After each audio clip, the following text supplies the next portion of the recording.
ప్రముఖ ప్రొడ్యూసర్ దిల్ రాజు ఏదైనా సినిమాని తీసుకున్నాడు అంటే అందులో ఎంతో కొంత విషయం ఉందనే చెప్పాలి. కుమారి 21F సినిమాతో కుర్రాల మదిని దోచిన హెబ్బా పటేల్ ప్రధాన ఆకర్షణగా ఇప్పుడు నేను నాన్న నా బాయ్ ఫ్రెండ్స్ అనే సినిమాని దిల్ రాజు విడుదల చేశారు. ఈ సినిమాలో హెబ్బా పటేల్తో పాటు నోయల్, అశ్విన్లు నటించారు. యూత్ఫుల్ స్టోరీగా తెరకెక్కి విడుదలైన ఈ సినిమా ఎలా ఉందో తెలుసుకోవాలంటే రివ్యూలోకి వెళ్లాల్సిందే. సిటీకి ఉద్యోగం చేద్దామని వచ్చిన పద్మావతి పెద్దలు కుదిర్చిన వివాహం కాకుండా తనకి తాను సొంతంగా ప్రేమించిన వ్యక్తిని పెళ్లి చేసుకోవాలని అనుకుంటుంది. ఈ నేపథ్యంలో ముగ్గురు అబ్బాయిలని సెలెక్ట్ చేసుకుంటుంది. వారిలో గోకుల్, నాని, నమో ఉంటారు. వీరు కూడా పద్మావతిని ప్రాణం కంటే ఎక్కువగా ప్రేమిస్తుంటారు. వారి ప్రేమను చూసి ఎవరిని చేసుకోవాలో అర్థం కాక కన్ఫ్యూజన్లో పడిపోతుంది పద్మావతి తండ్రి రావు రమేష్ తన కూతురి ప్రేమ విషయంలో ఎలా హెల్ప్ చేశాడు? చివరికి పద్మావతి ఎవరిని పెళ్లి చేసుకుంది? ముగ్గురు బాయ్ ఫ్రెండ్స్ ఏమైపోయారు అనేది కథ. ప్లస్ పాయింట్స్: సినిమాలో ముందుగా చెప్పుకోవాల్సింది కథ గురించి.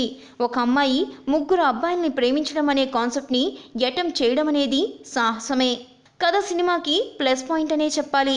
ముఖ్యంగా క్లైమాక్స్ సన్నివేశాలు సినిమాకి ప్రాణం పోసాయి.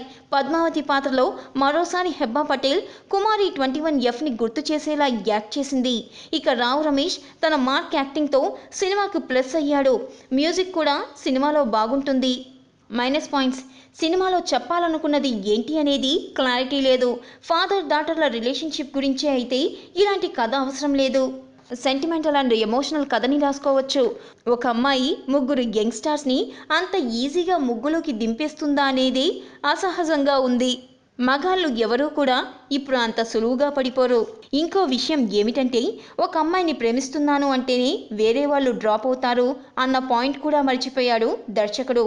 ఇక సినిమాలో హెబ్బా ఫస్ట్ హాఫ్లో వారిని వలలో దింపే సీన్స్ చాలా బోర్ కొట్టాయి, రొటీన్గా అనిపించాయి.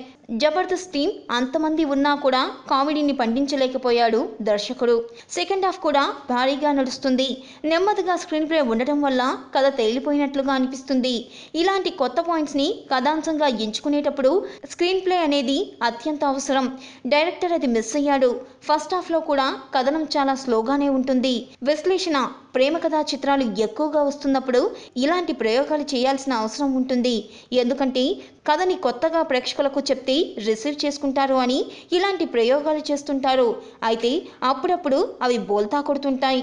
ఒక అమ్మాయి ముగ్గురిని బరితెగించి ప్రేమించడం అనేది తెలుగు ప్రేక్షకులకు అంతగా రుచించని అంశం. ఇలాంటి సినిమాలు బాలీవుడ్లో అయితే బోల్డ్గా కనిపిస్తాయి, కానీ టాలీవుడ్కి సెట్ కావు. ముఖ్యంగా ఫ్యామిలీ ఆడియన్స్ తండ్రి కూతుర్లు కలిసి ఈ సినిమాని చూడాలంటే కష్టంగానే ఉంటుంది. సినిమాలో బోరింగ్ అంశాలు చాలా ఉన్నాయి. అయినా కూడా వాటిని తట్టుకొని సినిమా చూస్తాం పర్లేదు అనుకునే వాళ్ళు, వీకెండ్ ఖాళీగా ఉండేవాళ్ళు సినిమాని చూడండి. లేదంటే టీవీలో వేసే వరకు వెయిట్ చేయండి. ఈ సినిమాకు ఈగల్ మీడియా ఇచ్చే ratings 1/5. Like and subscribe Eagle Media Works.